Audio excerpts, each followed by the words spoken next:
길을 수축하라입니다. 오늘이 누가복음 마지막 강의예요. 드디어 사복음서 중에 이제 세 번째 복음서가 끝납니다.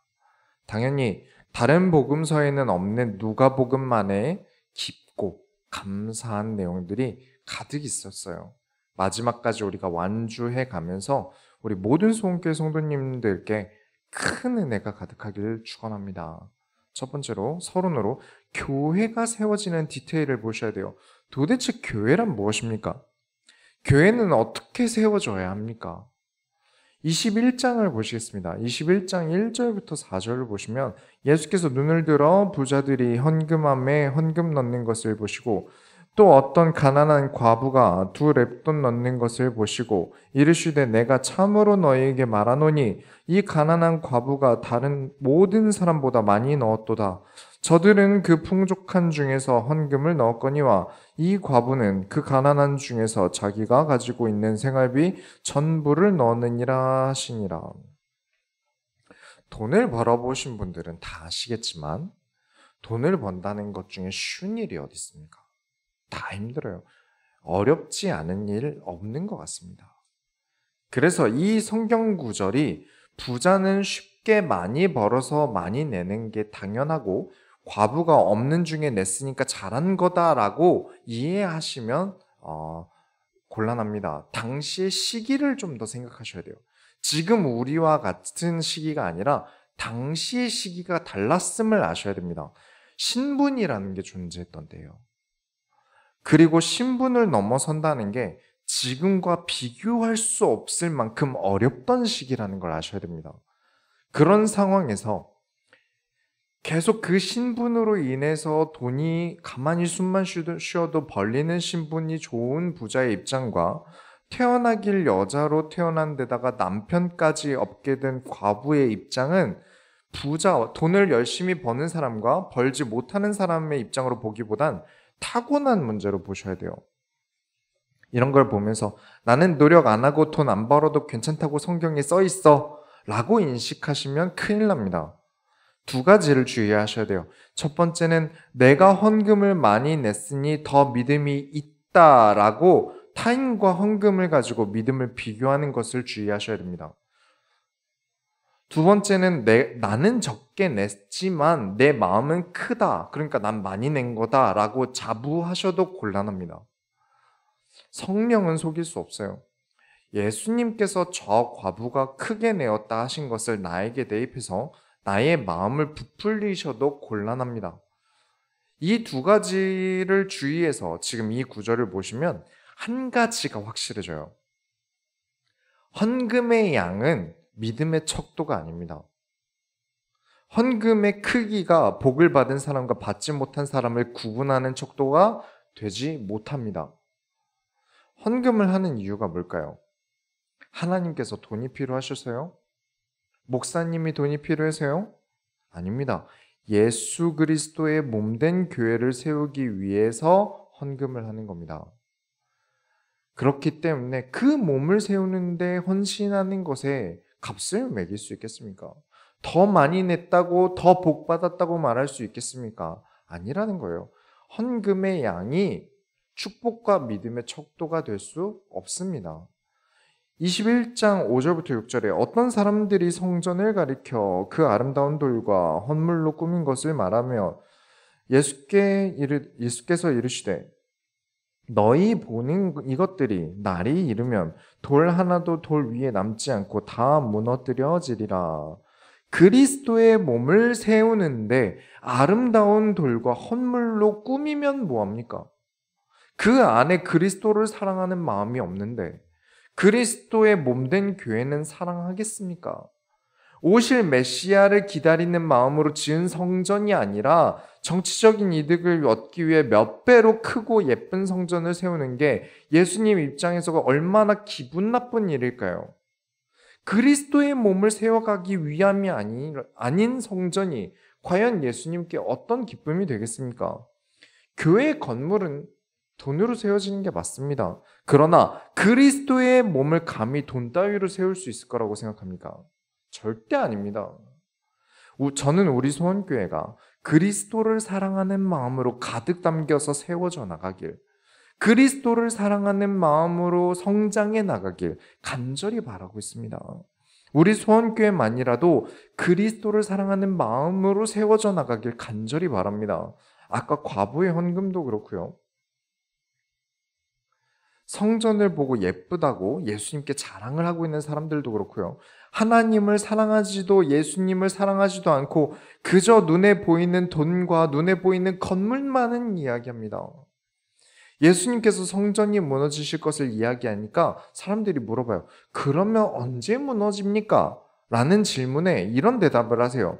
21장 8절부터 9절에 이르시되 미혹을 받지 않도록 주의하라. 많은 사람이 내 이름으로 와서 이르되 내가 그라하며 때가 가까이 왔다 하겠으나 그들을 따르지 말라. 난리와 소문의 소문을 들을 때 두려워하지 말라. 이 일이 먼저 있어야 하되 끝은 곧 되지 아니하리라.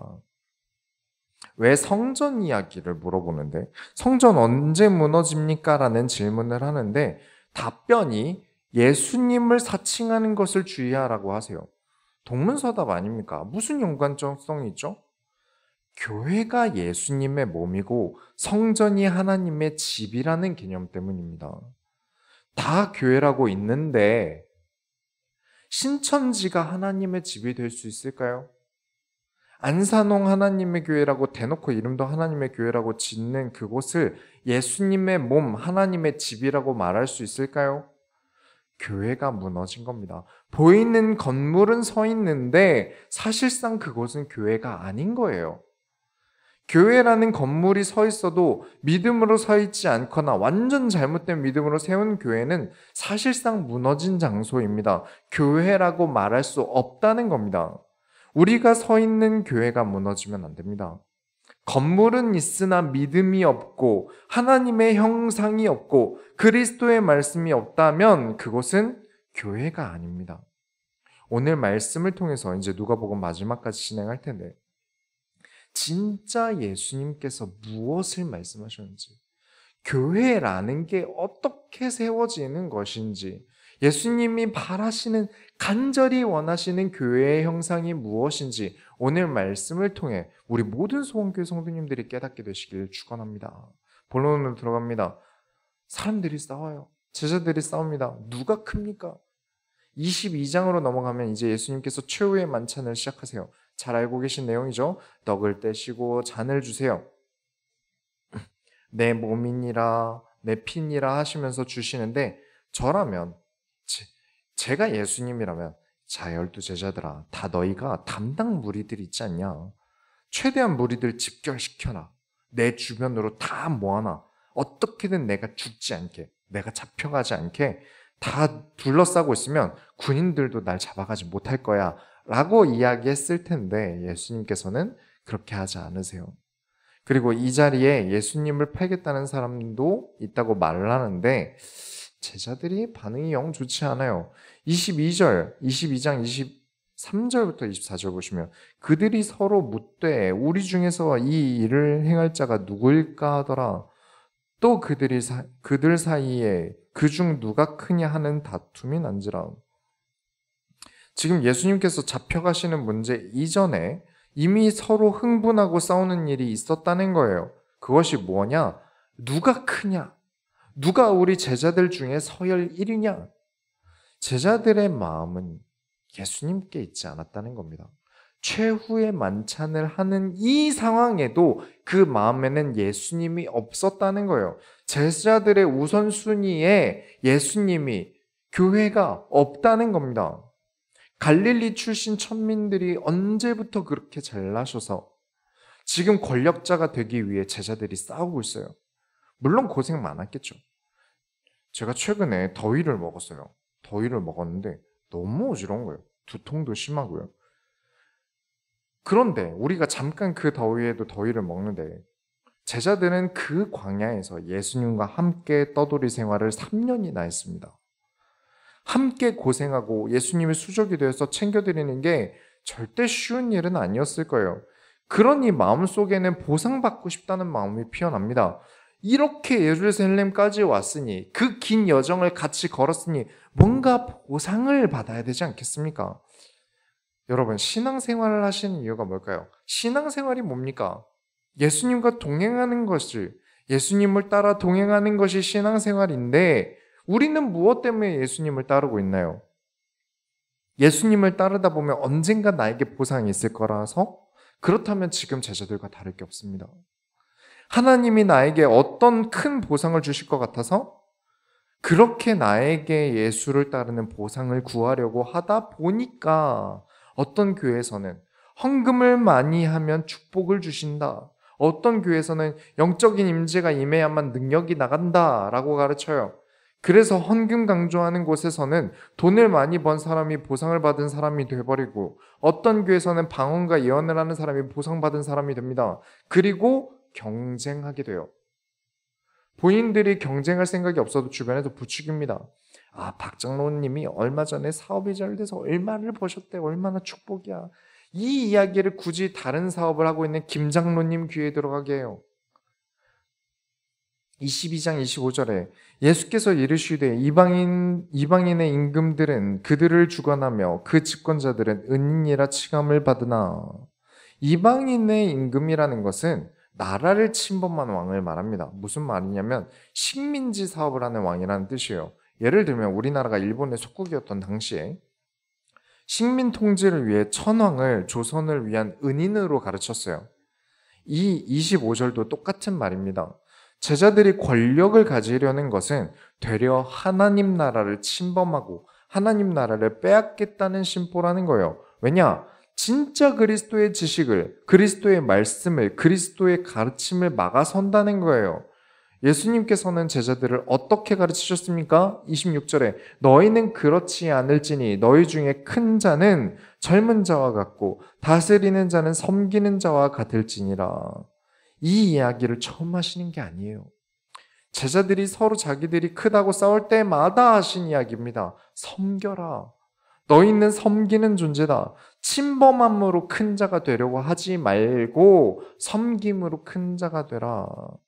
예수님이 우선순위에 있지 않으니까 지금까지 가르치신 게 뭐가 중요합니까? 몇 번이고 섬기라고 가르쳤는데 귓등으로도 들어오지 않는 거예요. 아무 필요 없는 거죠. 27절에 앉아서 먹는 자가 크냐? 섬기는 자가 크냐? 앉아서 먹는 자가 아니냐? 그러나 나는 섬기는 자로 너희 중에 있노라.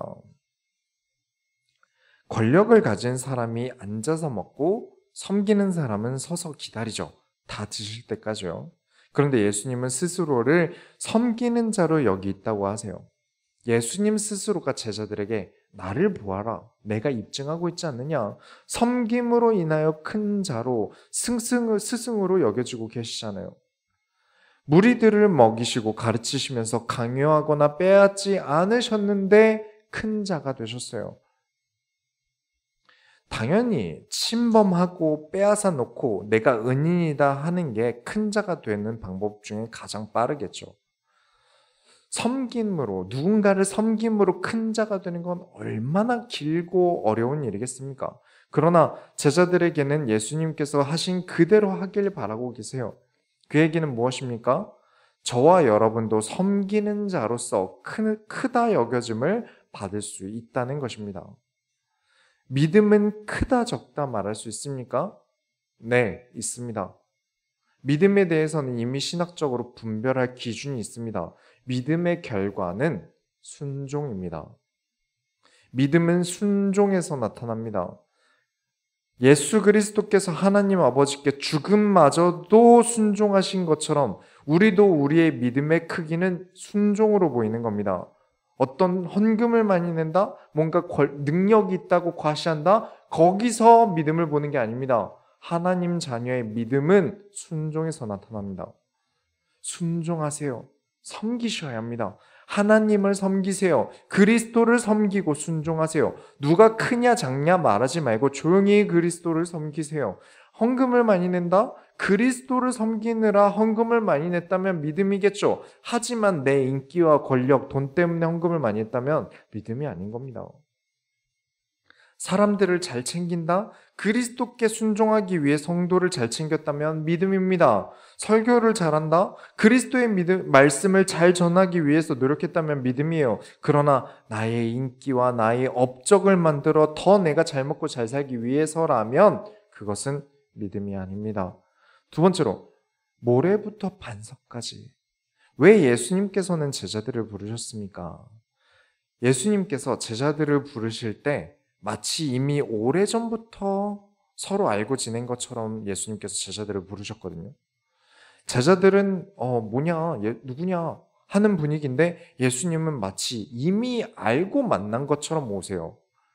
예수님의 십자가 사건 이후부터 가장 예수님을 사랑하고 가장 예수님을 위하여 십자가도 짊어질 사람들을 예수님께서는 이미 알고 계셨다는 겁니다. 이 제자들에게 무슨 기대를 걸고 계셨을까요? 28절부터 30절 보시면 너희는 나의 모든 시험 중에 항상 나와 함께 한 자들인즉 내 아버지께서 나라를 내게 맡기신 것 같이 나도 너희에게 맡겨 너희로 내 나라에 있어 내 상에서 먹고 마시며 또는 보좌에 앉아 이스라엘 12지파를 다스리게 하려 하노라.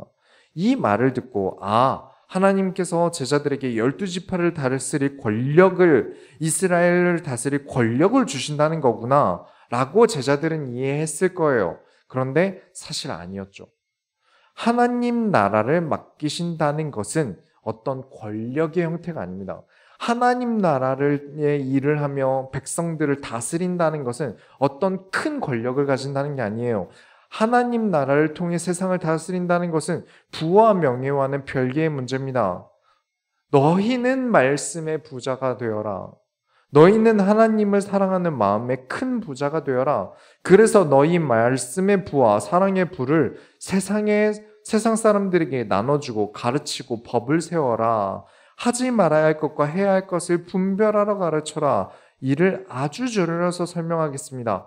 교회를 이끌어라 라는 뜻이었어요. 너희가 본을 보이고 너희가 먼저 그리스도를 따르고 너희가 먼저 그리스도께서 하신 것처럼 섬겨라. 나는 너희에게 세상의 정치를 맡길 생각이 아니라 하나님 나라의 본이 되는 하나님 나라의 상징이 되는 교회를 맡길 생각이다 라는 뜻이었어요. 모든 예수님의 시험을 옆에서 지켜본 제자들은 알 거 아닙니까? 얼마나 예수님께서 죽기까지 순종하셨는지 보았고 어떤 상황에서든지 말씀을 가르치신 것을 보았지 않습니까? 이 말을 더 이해시키기 위해서 이번에 한 사람을 좀 괴롭히세요. 31절부터 32절에 시몬아 시몬아 보라 사탄이 너희를 밀 까부르듯 하려고 요구하였으나 그러나 내가 너를 위하여 내 믿음이 떨어지지 않기를 기도하였으니 너는 돌이킨 후에 내 형제를 굳게 하라. 지금 이 시몬은 베드로를 말합니다. 예수님께서 시몬을 베드로라고 이름을 바꾸시기 전에 시몬이라는 이름이 본명이었어요. 지금 베드로라고 부르지 않고 시몬아 시몬아라고 부르세요. 이유가 있는 거겠죠. 너는 곧 속을 것이다. 그리고 믿음을 배신할 겁니다. 잘 알고 계시죠? 그러나 예수님께서는 베드로에게 돌이킬 것을 기도하시고 다시금 믿는 자들을 굳건하게 하라고 가르치십니다. 33절부터 34절에 그가 말하되 주여 내가 주와 함께 오게도 죽는 데에도 가기를 각오하였나이다. 이르시되 베드로야 내가 네게 말하노니 오늘 닭 울기 전에 내가 3번 나를 모른다고 부인하리라 하시니라. 이번엔 베드로라고 부르세요. 왜 굳이 베드로에게 이렇게 콕 집어서 이야기하냐면 베드로가 제일 나빠서가 아닙니다. 베드로라는 이름을 지어 주실 때 무슨 이야기를 하셨는지 기억하십니까? 여러분, 베드로라는 이름의 뜻은 돌멩이에요. 시몬의 뜻은 아십니까? 모래입니다. 모래로 시작했는데 예수님을 그리스도라고 고백할 때 너는 베드로다. 이제 모래가 아니라 돌멩이구나. 그래, 너는 이후에 반석과 같이 되라. 그 반석 위에 내 교회를 세우리니 음부의 권세가 너를 이기지 못할 것이다. 모래, 돌멩이, 반석, 역순으로 가요. 앞으로 시몬의 믿음의 성장과 그 성장에 따라 베드로가 할 일을 설명하신 거예요. 비록 모래 같은 믿음으로 시작해도 하나하나 믿음으로 고백할 때 돌멩이와 같이 나중에는 교회를 세울 단단한 반석과 같이 성장하는 믿음, 그 믿음을 설명하시면서 교회는 믿음으로 세워진다. 교회는 믿음으로 세워진다고 가르치신 거예요. 믿음으로 세워진 교회 많이 흔들리지 않는다라고 교회가 무엇인지 가르치신 겁니다. 돈으로 세워진 교회 흔들립니다. 사람으로 세워진 교회, 많이 모여서 세워진 교회 흔들립니다. 믿음으로 세워진 교회 흔들리지 않는다. 그래서 제자들 중에 일부러 베드로를 따로 세워서 가르치신 거예요. 제자들아, 너희는 교회가 세워질 정도로 너희 하나하나로 인해, 너희 한 사람으로 인해서라도 흔들리지 않는 교회가 세워질 정도로 믿음을 성장시켜라. 너희가 해야 할 일은 교회를 세우는 일이다. 모든 하나님의 자녀들에게 주신 언약입니다.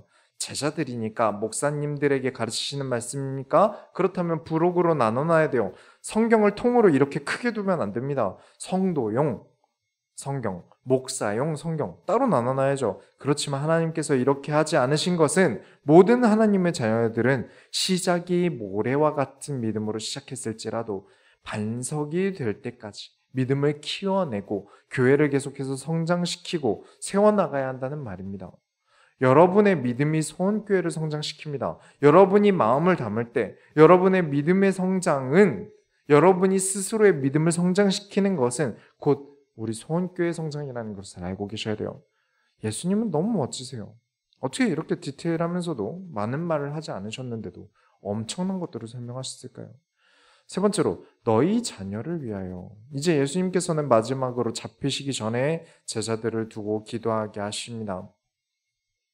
땀이 핏방울처럼 떨어질 정도로 기도하세요. 그 후에 가룟 유다가 예수님을 팔아넘기고 잡혀가시는 것을 베드로가 따라가다가 56절부터 보시면 어떤 여종이 베드로를 알아보고 이 사람이 예수님의 제자다라고 주변에 폭로를 해요. 잘 아시다시피 베드로는 3번이나 부정을 하죠. 그리고 심히 통곡합니다. 본인의 믿음이 여전히 모래와 같았음을 확인하는 거죠.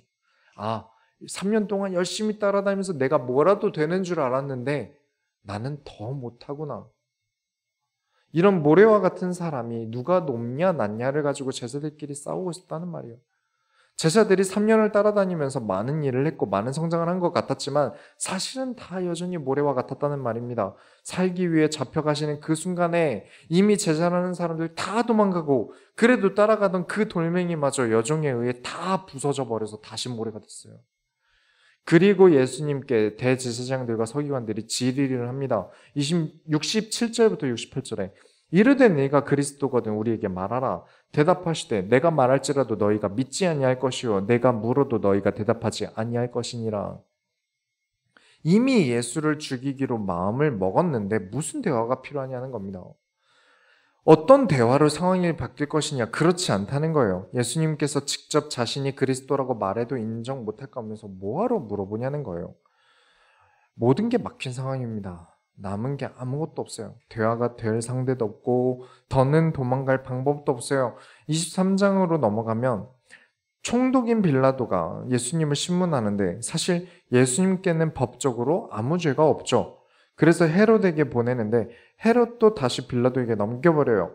23장 20절부터 21절에 빌라도는 예수를 놓고자 하여 다시 그들에게 말하되 그들은 소리질러 이르되 그를 십자가에 못 박히게 하소서, 십자가에 못 박게 하소서 하는지라. 그렇게 예수님께서는 십자가를 지고 올라가세요. 27절부터 28절에 또 백성과 그 및 그를 위하여 가슴을 치며 슬피 우는 여자의 큰 무리가 따라오는지라. 예수께서 돌이켜 그들을 향하여 이르시되 예루살렘의 딸들아 나를 위하여 울지 말고 너희와 너희 자녀를 위하여 울라. 십자가를 지고 가시는 그 순간에 너무 많이 맞으시고 너무 힘드셔서 십자가도 혼자 못 드셔서 다른 사람이 같이 십자가를 지고 올라가시던 그 순간에도 예수님을 따르는 무리들을 위해 말씀을 주세요. 그런데 그렇게 힘겹게 쥐어짜시면서 하신 말씀이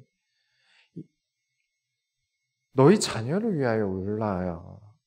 예수님을 십자가에 못 박고자 하는 사람들은 빌라도에게 이렇게 외쳤습니다.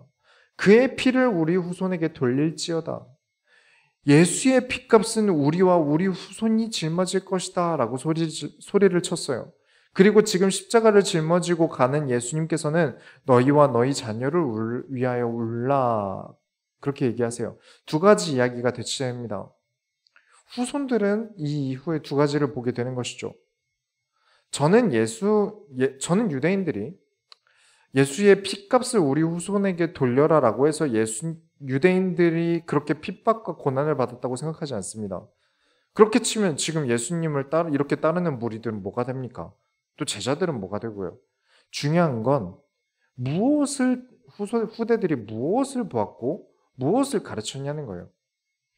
후대들에게 철저히 가르쳤습니다. 철저하게 예수님께 누명을 씌우고 십자가 부활 이후에도 제자들에게 어떻게든 누명을 씌우고 내쫓아가면서까지 이스라엘이 그리스도를 배우지 못하도록 한 겁니다. 무엇을 배워야겠습니까? 우리의 후대들은 무엇을 배워야겠습니까? 성경을 가르치는 교회와 성경과 아무 관련 없는 교회를 여러분은 둘 다 보셨겠지만 앞으로 우리 후손들은 어느 것을 많이 볼 것 같으십니까? 과연 어떤 교회가 많이 살아남을까요? 지금은 어느 교회가 더 많습니까? 재미있어서 밤새 읽는 진화론이라는 이 책을 이번 주에 좀 읽었는데 그 책에 이런 이야기가 있더라고요. 나쁜 일이나 무서운 일이 일어나면 신이 그렇게 한 거라고 쉽게 말하면 되는 것이다. 무슨 일이든 신이 그렇게 한 거라고 말하면 그만인 것이다. 그런 유일신 기독교인들은 변화를 받아들이지 못하고 그냥 그대로 존재해야 한다고 믿는다. 오만한 자세로 말하는 기독교 관계자들의 설교들의 진절머리를 느끼던 청중들은 인간의 성장과 발전을 말하는 진화론에 열광하기 시작했다. 다윈의 때에 그랬다는 거예요. 아주 많이 책의 내용을 줄여서 지금 말씀드리긴 했지만 이 내용을 읽으면서 한 가지 확신한 게 있어요. 다윈이 살아있던 그때나 지금이나 성경 가지고는 안 가르쳤구나. 하나님은 인간이 성장하도록 나아가도록 가르치셨는데 교회는 계속해서 그 자리에 머무르고 너는 그대로 존귀하고 너는 하나님의 형상이니 하나님께서 다 먹이실 거니 헌금이나 열심히 하라는 가르침은 진화론이 처음 나오던 다윈의 때나 지금이나 다를 게 없다는 거예요. 그래서 진화론에 열광했다고 합니다. 그렇게 진화론에 잡아먹혔고 지금도 교회는 계속해서 심각한 속도로 잡아먹히는 중이에요. 예수님께서 십자가를 지고 끝까지 나아가신 것처럼 우리도 하나님 나라를 위하여 끝까지 나아가자고 가르친 게 아니라 예수님께서 우리를 대신해서 저렇게 십자가를 짊어지고 가셨으니까 우리는 찬양만 합시다. 우리가 뭐 할 게 있겠습니까? 예수님께서 무거운 짐진 자들아 다 내게로 오라 내가 너희를 쉬게 하리라 하셨으니 교회는 쉬고 아무 생각도 성장도 할 필요 없다고 가르친 곳이 된 거예요. 그때나 지금이나 똑같았다는 이야기를 합니다. 지금 나에게는 그냥 지금 나대로 살라는 말이 달콤하겠죠. 하지만 후대를 볼 땐 다를 겁니다. 부모 입장에서 내 자녀가 나는 인간으로 태어났기 때문에 하나님의 형상이니까 이대로 충분하다고 여기면서 아무것도 안 하고 있는 것을 부모 입장에서 보고 있으면 정말 내 자녀가 아무것도 안 하고 있는 걸 보고 있으면 어떤 기분이 들 것 같으십니까? 후대를 위해 기도하시고 후대를 위해 오세요. 여러분의 자녀들에게는 어떤 가르침이 기독교에 남을지 지금 예상하셔야 됩니다. 그리스도를 보고도 그 피를 우리 후손에게 돌리라는 말이 나오는 교회를 만들지 그리스도와 동행하다가 그리스도를 만나고 단숨에 알아볼 교회를 만들지 앞으로 기독교의 행보를 지금 예상하고 우리가 기도해야겠습니다. 결론을 내리겠습니다. 우리에게 성경을 풀어주실 때 이제 예수님께서 십자가를 지시고 부활하세요. 부활하신 이후에 엠마오라는 곳으로 가시는데 거기 사람들이 모여서 이야기를 나누고 계신 걸 예수님께서 들으세요. 무슨 이야기를 사람들이 하냐면 예수님을 옆에 두고도 눈이 가려져 알아보지 못하고 예수님 이야기를 해요. 24장 19절부터 21절 보시면 이르시되 무슨 일이냐 이르되 나사렛 예수의 일이니 그는 하나님과 모든 백성 앞에서 말과 일에 능하신 선지자이거늘 우리 대제사장들과 관리들이 사형 판결에 넘겨주어 십자가에 못 박았느니라. 우리는 이 사람이 이스라엘을 속량할 자라고 바랐노라. 이뿐 아니라 이 일이 일어난 지가 사흘째요. 예수님의 죽음 이후 사흘이 지나도 여전히 예수의 일을 마음에 두고 있는 사람들이 있었다는 겁니다. 다 끝난 것 같은 상황이 와도 그 마음에 여전히 예수의 일을 이야기하고 있는 사람들이 있었다는 거예요. 어떠한 절망 같은 일이 일어나도 하나님 나라의 일을 이야기하는, 이 세상의 모든 교회가 더 이상 성경을 가르치지 않아도 그래도 성경을 가르치시던 때를 기억하는 소원교회가 되길 저는 바라고 있습니다. 25절부터 27절에 이르시되 미련하고 선지자들이 말한 모든 것을 마음에 더디 믿는 자들이여, 그리스도가 이런 고난을 받고 자기의 영광에 들어가야 할 것이 아니냐 하시고, 이에 모세와 모든 선지자의 글로 시작하여 모든 성경에 쓴 바 자기에 관한 것을 자세히 설명하시니라. 모세와 선지자의 글은 무엇입니까? 성경을 말합니다. 성경을 가지고 더 마음에 더디 믿는 자를 제대로 믿게 하십니다. 그리스도를 성경으로 가르치세요. 32절에 그들이 서로 말하되 길에서 우리에게 말씀하시고 우리에게 성경을 풀어주실 때에 우리 속에서 마음이 뜨겁지 아니하더냐. 간절히 바랍니다. 우리 소원교회는 성경을 풀어 말할 때에 마음이 뜨거워지고 가슴이 뜨거워지는 교회가 되길 바랍니다. 다른 말 말고, 어떤 다른 거 말고 하나님께서 성경을 풀어주실 때에 우리의 마음이 뜨거워지는 교회가 되길 바랍니다.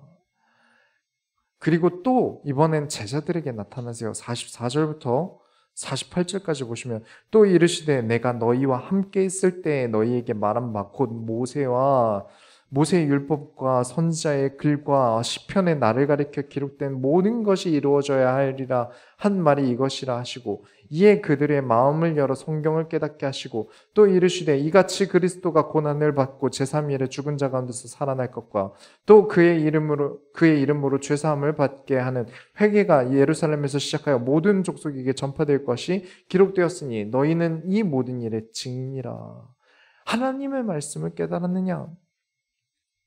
하나님의 말씀대로 그리스도를 보내신 것처럼 하나님의 말씀이 선포되어지고 그 말씀이 증명될 것을 믿느냐? 너희는 모든 일의 증인이다. 모든 것은 하나님의 말씀인 성경대로 된다. 이렇게 누가복음이 끝이 납니다. 오늘 설교를 들으시면서 의심이 드는 분들이 계실 수도 있어요. 목사님이 교회 이전을 준비하시기 위해서 성경 내용은 예수님의 죽음과 부활 내용인데 교회에 짜맞추시는 거 아닐까라고 의심하실 수 있어요. 그런데 제가 지금까지 창세기부터 성경 하나하나 넘어오면서 이 성경을 쓴 사람이 무슨 말을 하고 싶어 하는지를 염두하고 말씀을 드린다고 말씀을 드렸죠. 누가는 예수님의 사역에서 예수님께서 사역하실 때 누구를 보셨는가, 그리고 무엇을 가르치려고 하셨는가를 중점적으로 다뤘다고 말씀을 드렸습니다. 언제 말씀을 드렸죠? 누가복음 첫째 주에 말씀드렸습니다. 그리고 누가가 쓴 책이 누가복음의 끝이 아닙니다. 한 권 더 있어요. 누가복음을 통해 제자들이 무엇을 말하고 무엇을 가르쳐야 했는지 이야기했다면 사도행전부터 제자들이 그 가르침을 가지고 전 세계를 선교하면서 교회를 세운 내용으로 돌입합니다. 그렇기에 누가복음은 교회와 연관이 매우 큽니다. 절대 떼놓고 이야기할 수 없어요. 교회는 예수님을 가르치는 곳입니다. 그렇기에 누가는 정말 세세히 있었던 일을 기록하려고 애썼고, 사도행전에서는 그리스도를 전 세계에 전파하는 내용을 기록합니다. 그 결과로 세워지는 것이 무엇이었습니까? 결국은 교회를 세웠어요. 사도들이 무엇을 했습니까? 교회를 세웠어요. 그렇게 결말에서도 마태나 마가나 요한복음처럼 부활하셨다는 이야기에 초점을 맞추기보다 누가는 부활하셔서 무엇을 가르치셨는가에 초점을 맞춥니다. 그건 누가복음이 유일합니다. 어떤 교회를 세우고 싶으십니까? 여러분은 어떤 교회를 다니고 싶으십니까? 저는 사도행전처럼 그리스도를 말하고 그리스도를 가르치고 그리스도로 살아가는 교회를 세우고 싶습니다. 소원교회는 언제나 그리스도로 살아가도록 가르치는 교회가 되길 희망합니다. 그게 아니라면 이 소원교회는 아무 의미 없습니다. 당장 문 닫아야 돼요. 제가 할 게 없고 할 줄 아는 게 없어서 교회를 하고 있는 게 아니지 않습니까? 해야만 하기 때문에 하고 있습니다. 하나님의 소원을 향해 나아가기 위해 소원교회는 이 자리에 세워져 있습니다.